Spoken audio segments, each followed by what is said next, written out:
gente no nosso canal do YouTube, que é o WH Comunicações, já pode ver que nós estamos recebendo aqui uma visita muito ilustre no dia de hoje.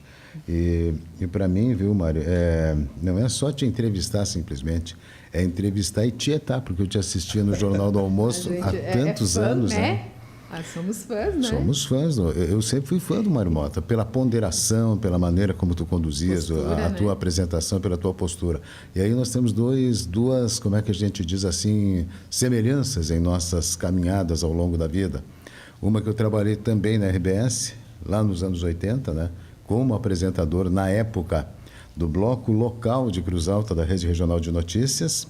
E tu acho que já trabalhavas aqui, imagina, isso foi lá em 80 e poucos. Bom dia, já que você não ficou falando mais. Bom dia, Luiz. Bom dia, Luciane. Bom dia, meus queridos ouvintes, internautas, telespectadores, uma vez que hoje o rádio tem imagens. Eu trabalhei de 1980, final de 80, 81, até 1986, na TV Planalto, hoje SCC SBT, em Lages. Eu comecei em televisão, efetivamente, lá. Eu vim de São Paulo, eu sou paulista, fui o primeiro formado, licenciado em Educação Física que chegou em Lages em 1974. A cidade tinha 120 mil habitantes, 4 emissoras de rádio, 2 jornais. E eu percebi que o Estado era muito carente de profissionais da área da educação, especialmente educação física. E decidi vir para cá. Trabalhei na Rádio Princesa, porque já fazia rádio no interior de São Paulo. Quando eu vim, eu tinha uns 10 anos de rádio, de interior mesmo, em que você é obrigado positivamente a fazer de tudo. Isso te dá uma experiência que pouca gente tem nos meios de comunicação. E eu ainda acrescento do zero de vida até os 13, 14 anos, quando nós fixamos residência numa cidade chamada Tupã, no interior de São Paulo. Fica no meio de um triângulo formado por Presidente Prudente, Araçatuba e Marília, bem no meio, Tupã. Eu acrescento do zero até essa fixação em Tupã, o fato de ter nascido num circo. Meus pais tinham uma dupla caipira na Rádio Bandeirantes de São Paulo, na década de 40 para 50, e mantinham um programa chamado Na Serra da Mantiqueira. Foi um programa de muita audiência no Brasil, numa época em que não existia televisão. O rádio paulista e carioca, principalmente, e do Rio Grande do Sul, com a gaúcha mais tarde, eram os veículos de comunicação nacionais. E meu pai e minha mãe tinham uma dupla caipira chamada Motinha e Inhafia. Minha mãe chamava Inhafia porque tinha ido para São Paulo fazer dupla com um primo dela chamado Inhopai, que é o autor do Beijinho Doce. Que beijinho doce que ela tem. Inhopai, eu já ouvi falar. Que são primos, minha mãe e o Inhopai, das irmãs Galvão, da Mary e da Marilene, que infelizmente faleceu há 2 anos, mais ou menos. Então, a minha raiz é essa, é de rádio. Meu pai e a minha mãe se conheceram pelos corredores, desfizeram as suas duplas originais e se casaram. E mantinham esse programa e compraram um circo que armavam na periferia de São Paulo. Eu nasci quando o circo estava em Santo André. No programa do pai e da mãe, começaram as grandes duplas sertanejas da raiz sertaneja brasileira a partir de São Paulo. Tunico e Tinoco, Zico e Zeca, Zilo e Zalo, Lio e Léo, Tião Carreiro e Pardinho, Jararaca e Ratinho. Os avós da Sandy e do Júnior, por exemplo, chamavam-se Zé do Rancho e Mariazinha, é uma dupla sertaneja.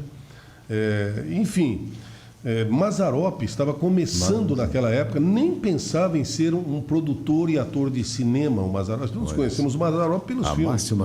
Mas o Mazzaropi era um animador sertanejo. Eu tenho a impressão de que quem inventou o tal de stand-up que hoje nós comentamos foi o Mazzaropi. O Mazzaropi fazia shows desse jeito em circos. 1 hora, 1h30, contando histórias, causos de caipiras, piadas e cantando as músicas que depois ele levou para os seus filmes. Luiz Gonzaga estava começando a sua carreira em São Paulo. Enfim, eu nasci, o circo estava em Santo André, eu nasci muito doente. São Paulo tinha um clima muito úmido na época, a famosa Terra da Garoa. Surgiram nessa época os demônios da garoa, justamente por isso. Aliás, muitos amigos do pai e da mãe, e o médico aconselhou que eles procurassem um clima mais firme. Aí o pai pediu demissão da Bandeirantes, acabou pegando o circo e nós fomos para o interior. Eu fui criado até a pré-adolescência num circo-teatro. Isso talvez explique um monte de outras coisas e um monte, talvez, da facilidade de comunicação que o circo acabou provocando e promovendo a partir dos 3, 4 anos de idade, quando eu já estava no palco me apresentando. Acabei vindo para Lages em 74, depois de me formar em Educação Física. Trabalhei na Rádio Princesa, passei para a Rádio Clube, que tem como sucedâneo ao Carlos Jofre do Amaral a TV Planalto. Ele tinha uma concessão por 10 anos, não havia conseguido colocar no ar nem em caráter experimental, corria o risco de perder exatamente essa concessão. Morreu em março de 1980, mais ou menos. O Roberto Amaral acabou vindo para Lages, ele era engenheiro da Telesc, e assumindo o conglomerado deixado pelo pai. E após uma sociedade com a Perdigão, na época, a família Brandalize, eles conseguiram colocar no ar a TV Planalto. Então eu tive a oportunidade de iniciar em rádio lá no interior de São Paulo, Rádio Piratininga de Tupã, com nomes importantes do rádio daquela região, que depois foram para São Paulo, o caso de Oswaldo Maciel, Quebra Tudo, Coringão, o caso de Osmar Santos, que é de Oswaldo Cruz, bem pertinho de Tupã, Sérgio Cunha, enfim, Raul Gonzalez, que depois foi fazer o Check-up 1000 da Record, aquele programa noticioso da noite. Enfim, eu vim para Santa Catarina já com essa bagagem de rádio, que acabou me ajudando bastante também.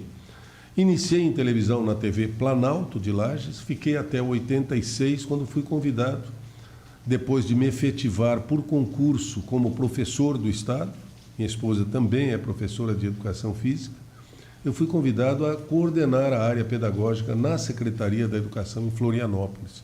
Então, o que me levou para Floripa foi a educação. E como eu tinha um quadro no Jornal Panorama da TV Planalto, chamado A Hora da Corneta, era um comentário de 3, 4 minutos, eu continuei mandando esse comentário gravado lá de Florianópolis para Lages. A RBS assistiu, que a TV Planalto passou a entrar com suas imagens em Florianópolis, e me convidou para ser âncora do Jornal do Almoço, coisa que aconteceu a partir do dia 5 de maio de 1986. E eu fiquei por 36 anos apresentando o mesmo programa, no mesmo horário, no mesmo canal. E às vezes eu me pergunto como vocês suportaram tudo isso. Mas não é de suportar essa simpatia, essa simplicidade de pessoa. Estivemos aqui em São Miguel do Oeste apresentando o Jornal do Almoço na praça. É verdade, a praça, né? Nos foi servido um almoço delicioso no CTG. E eu me lembro perfeitamente bem daquela festa maravilhosa que nos foi oferecida, uma recepção que nunca mais a gente esqueceu. Mário, e a segunda afinidade do Mário é minha, né? É que eu também acabei formando em Educação Física, em que pese hoje o peso um tanto fora do... Mas, enfim, é uma linda história, Então, e eu tive que me afastar do jornalismo por opção para concorrer a uma vaga na Assembleia Legislativa. E por quê? Por que só agora? Porque eu entendia já ter contribuído de alguma forma com o jornalismo, pela informação que passava, pela forma que busquei atuar sempre, modestamente falando, mas com certa coerência, com preocupação de uma isenção, que é o que a gente deve exigir de quem trabalha com microfone, com câmeras, principalmente no jornalismo. Imparcialidade ninguém tem, todos nós não somos imparciais, mas o que se espera de alguém que trabalha com a informação é a isenção. Na hora que você vai dar uma informação, coloque a tua parcialidade de lado e trabalhe com os fatos para que o ouvinte receba a melhor informação possível. O Nietzsche tem uma frase que eu acho maravilhosa. Um fato não existe, o fato. Existem as circunstâncias que o formaram. E cabe ao jornalista descrever o máximo possível de circunstâncias de um fato e deixar que o ouvinte, que o telespectador, que o leitor do jornal forme a sua opinião a partir dessas circunstâncias. E eu te confesso que, embora não tenha feito faculdade de jornalismo, que não existia na época, foi sempre a postura que talvez o circo tenha me dado, posteriormente a própria Educação Física e a educação, de um modo geral, tenha me ensinado. E os exemplos, né, dos pais, da mãe e do pai, porque As palavras emocionam, mas os exemplos é que arrastam as pessoas para uma atitude que a gente pode esperar. E a única promessa que eu decidi fazer, eu não gosto da palavra promessa, porque é uma coisa de santo e eu não sou, ninguém é, então eu prefiro usar a palavra proposta. A única proposta da minha campanha que não utilizou um centavo do chamado dinheiro público, eu também não gosto de usar a palavra dinheiro público, eu prefiro usar dinheiro do pagador de impostos, porque o fundo eleitoral é formado assim, o fundo partidário é formado assim. Todo o dinheiro que vai para as campanhas eleitorais vindo de uma fonte política é dinheiro dos pagadores de impostos. E eu havia decidido fazer uma campanha sem um centavo de fundo eleitoral, fundo partidário, sequer o material gráfico eu recebi do meu partido, agradeci. O partido até levou um susto, disse, mas como é que você vai fazer a campanha? Eu falei, eu tenho algumas ideias, vou usar muito a internet, eu tinha um bom número de seguidores, e se de alguma forma esses 36 anos no Jornal do Almoço servem para que eu possa dizer às pessoas, olha, eu sou candidato, eu sou essa pessoa que convive com vocês há 36 anos, e a minha única proposta era manter na política os mesmos princípios e valores que eu sempre propugnei, que eu sempre tentei manter no rádio, na TV e na educação. E estou conseguindo, eu te garanto, porque me pergunto, como é que está 1 ano e 2 meses, 14 meses na Assembleia?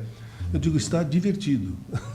Divertido. Mas como, Mário, divertido? Não, mas isso é feito com a maior seriedade do mundo, eu não estou brincando de fazer política. E eu digo que está divertido porque tem me dado um enorme prazer poder fazer as coisas que eu sempre esperei que um deputado fizesse, e com todo o carinho e respeito a todos os deputados que eu conheci até hoje, não vi nenhum fazer.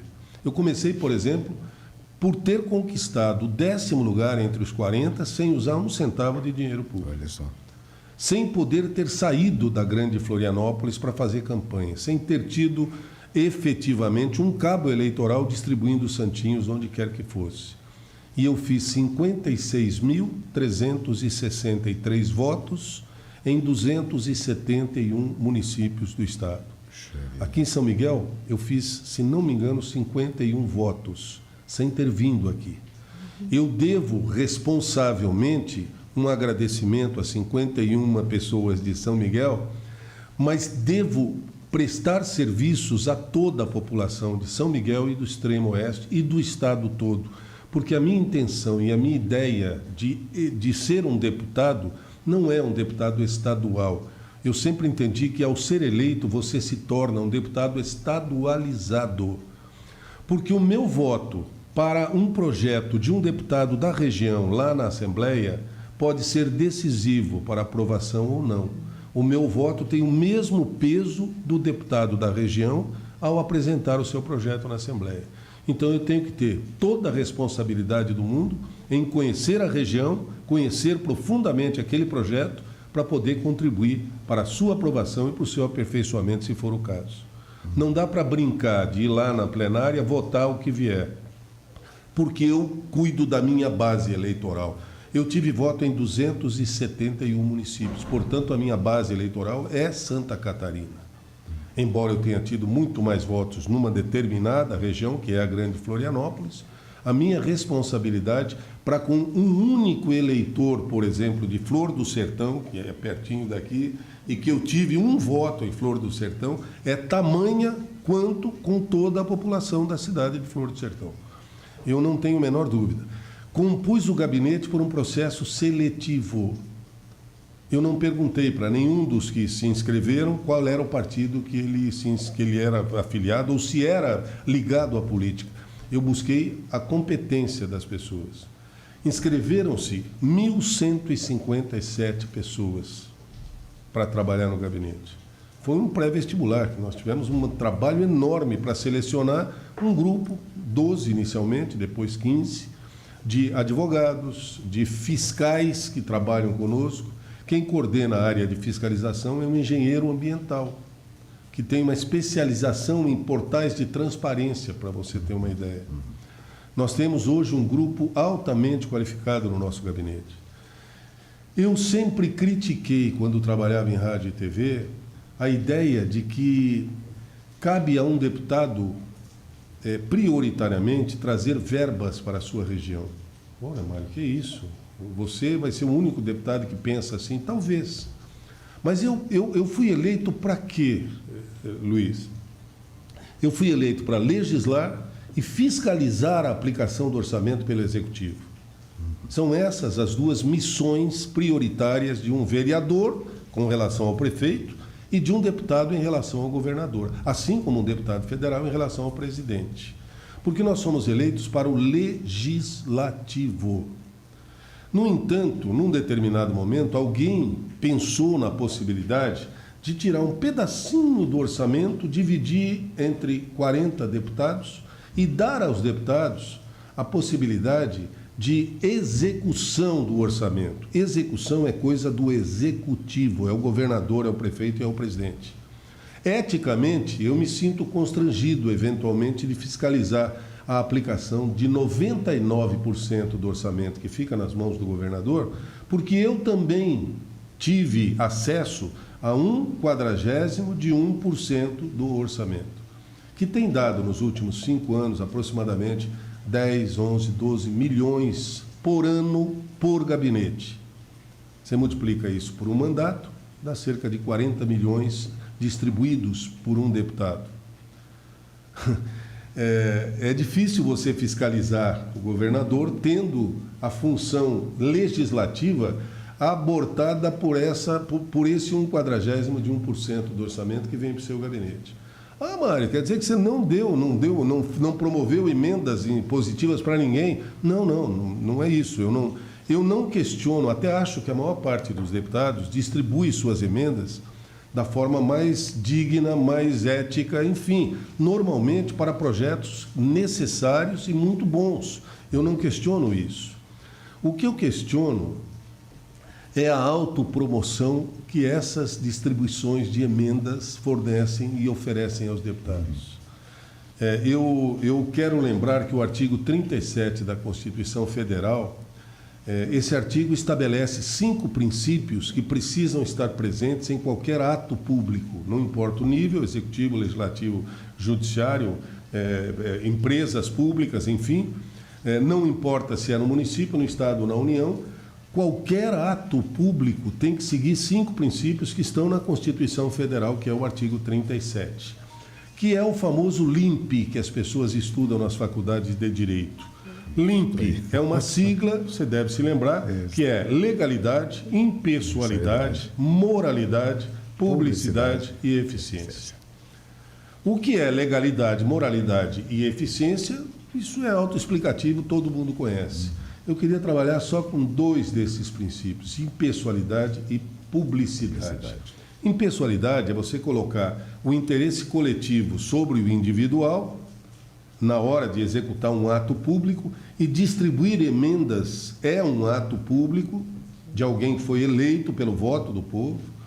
Então, ao distribuir uma emenda, ele tem que considerar o interesse coletivo sobre o interesse individual, vedada a autopromoção. Isso está no LIMP, vedada a autopromoção. Então tá. É como se eu distribuísse e não contasse para ninguém que eu distribuí. Ótimo, deveria ser assim. Deveria. Publicidade, que é o segundo princípio que a gente não compreende muito bem. Ô Mário, mas está escrito ali que tem que publicizar o ato público. Sim, o ato público é um direito que tem a população, é invertida a mão de direção. A população tem o direito de saber onde foi aplicado cada tostão do orçamento, inclusive do dinheiro que vai para as emendas institucionais. Mas sem que caracterize promoção pessoal. Termina dizendo a mesma coisa que na impessoalidade.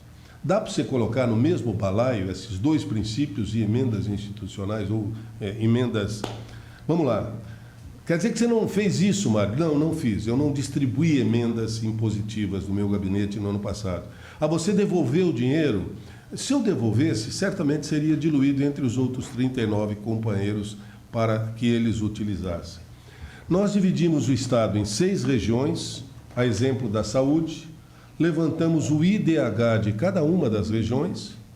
A região mais pobre, numa regrinha de 3, foi a que recebeu a maior parte do bolo desses 11, quase 12 milhões que nós tínhamos no gabinete, que cada deputado teve no gabinete no ano passado para distribuir a serem pagas esse ano.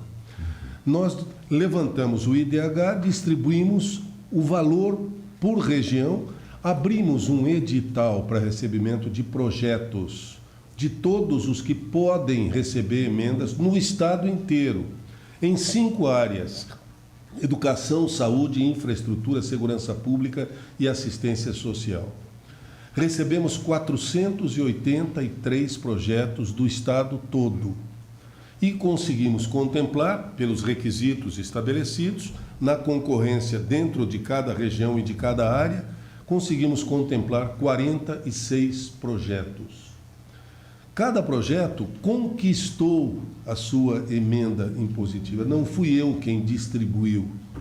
Democraticamente, todo mundo que apresentou o projeto teve chance de ganhar uma emenda, receber uma emenda.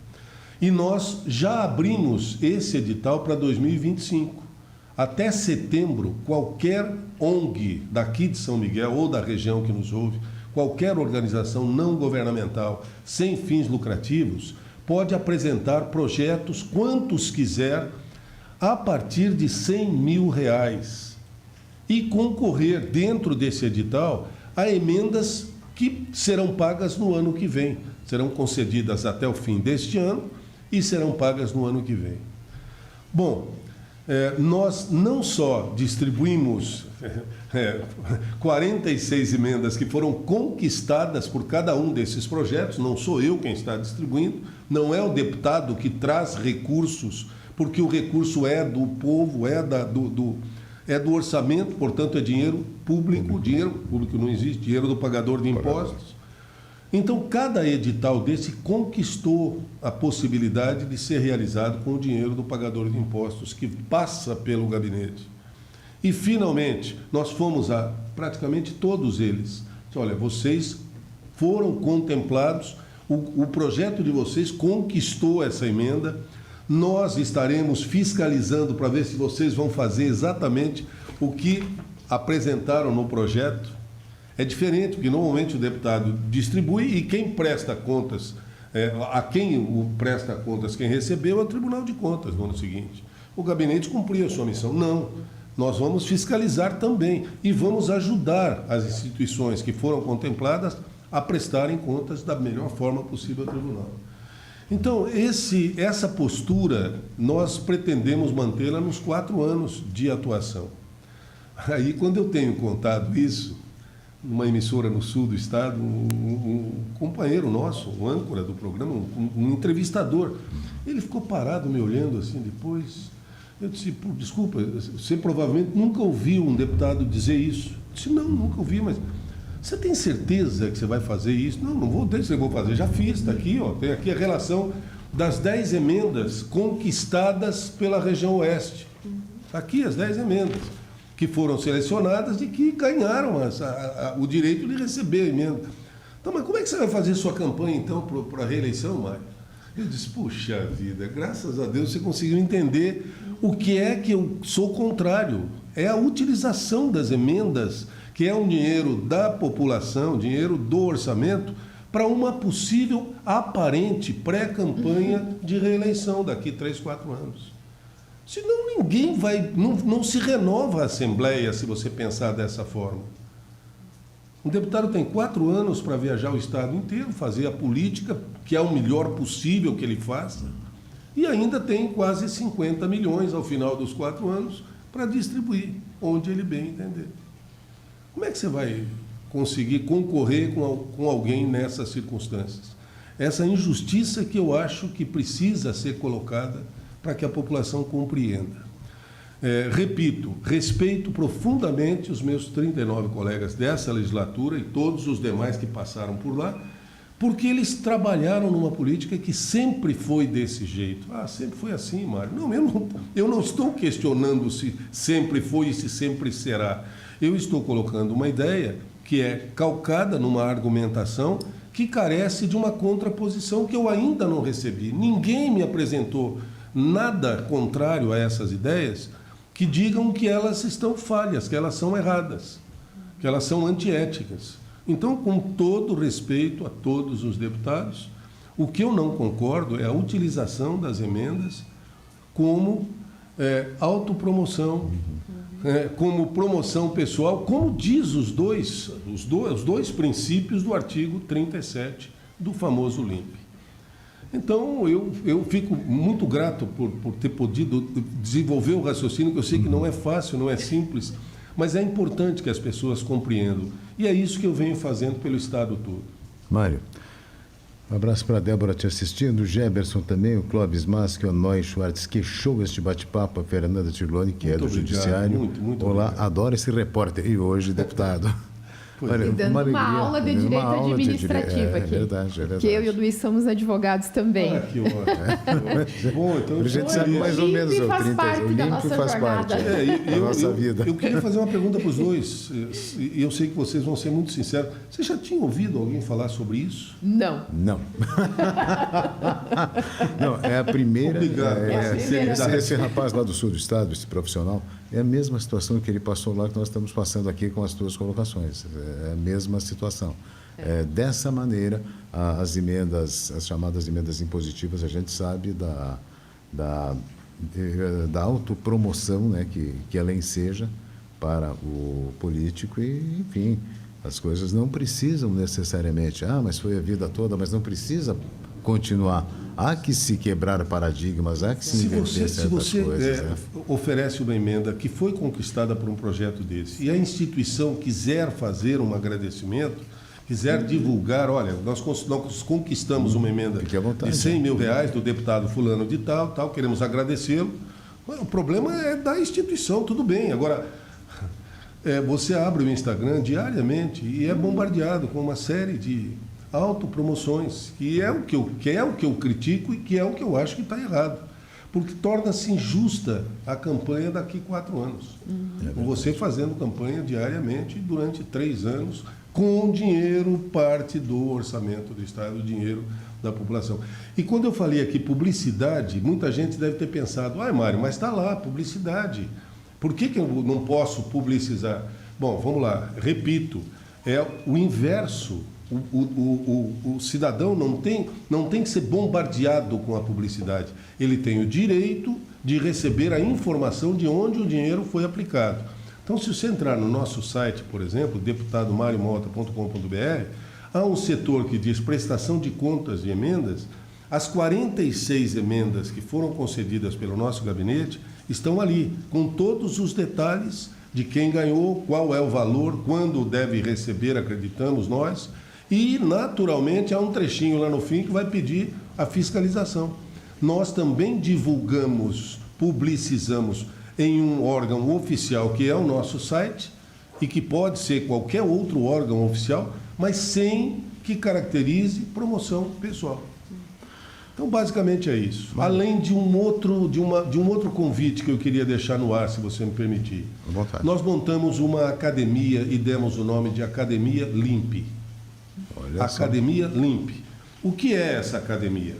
Essa academia pretende dar uma mentoria gratuita a qualquer pré-candidato a vereador e a prefeito nessas eleições que vão começar a fervilhar pelo Estado a partir de agora. Se você que está me ouvindo tem intenção de ser candidato, nós aprendemos muita coisa recentemente na campanha que fizemos. Nós estamos dispostos, o gabinete, não tem nada a ver com o partido nem com a Assembleia, é o gabinete, dividir com vocês tudo o que foi importante na nossa campanha recente, que não utilizou dinheiro público, que foi uma campanha bastante modesta, que utilizou muito da internet. Então, tudo que nós desenvolvemos está sendo preparado em aulas. E qualquer um que quiser ser candidato a vereador agora nas próximas eleições ou a prefeito, pode se inscrever em academialimp.com.br. Eu estou deixando, inclusive, um material impresso aqui, mas se entrar nesse endereço, tem todas as informações. Eu repito, é inteiramente gratuito.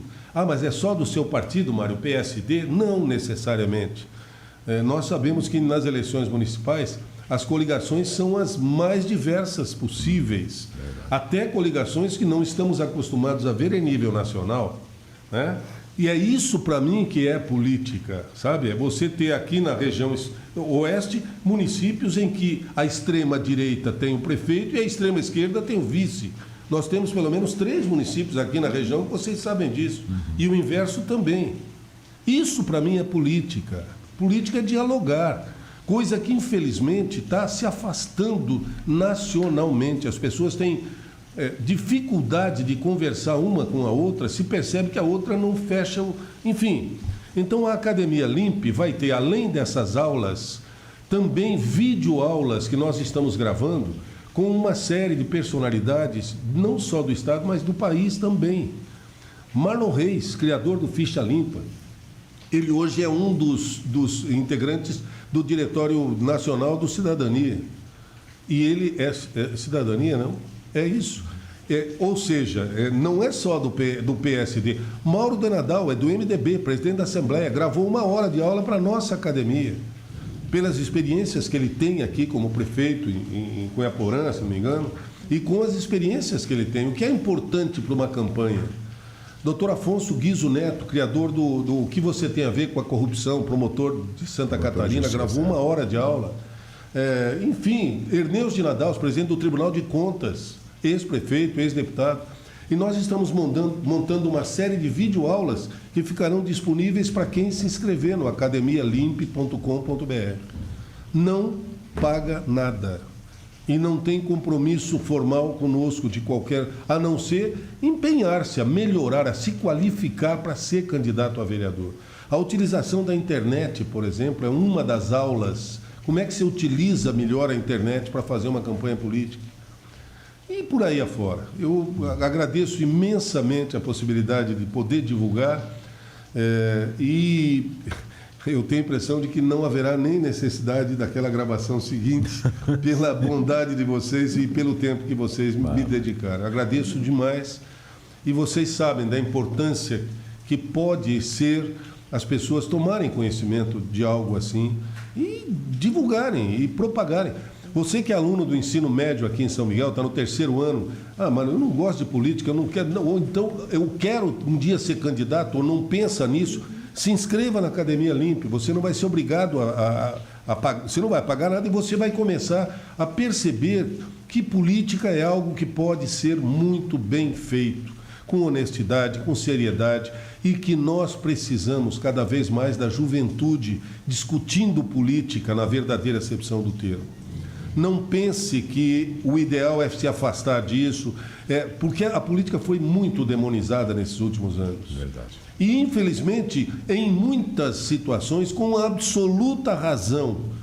Mas não vai mudar, porque os políticos não surgiram do céu, não caíram do nada, não apareceram numa bolha que veio. Não, os políticos saíram da sociedade em que você vive.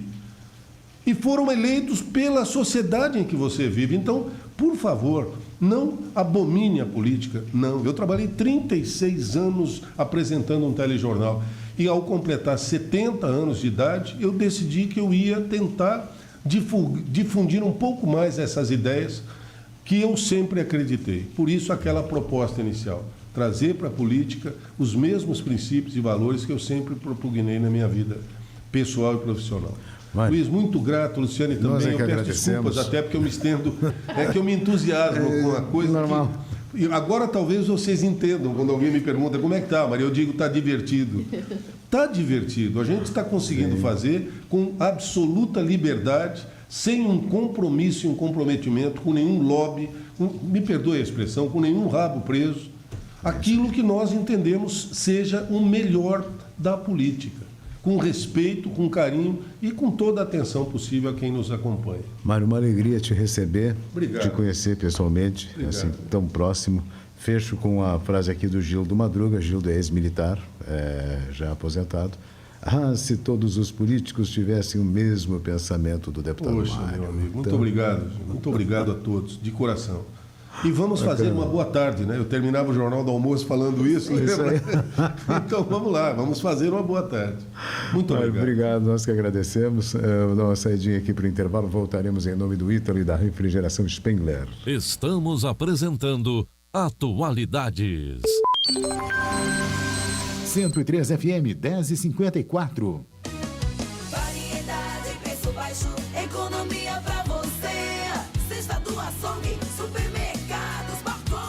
Hoje tem pernil e paleta suína por R$ 8,99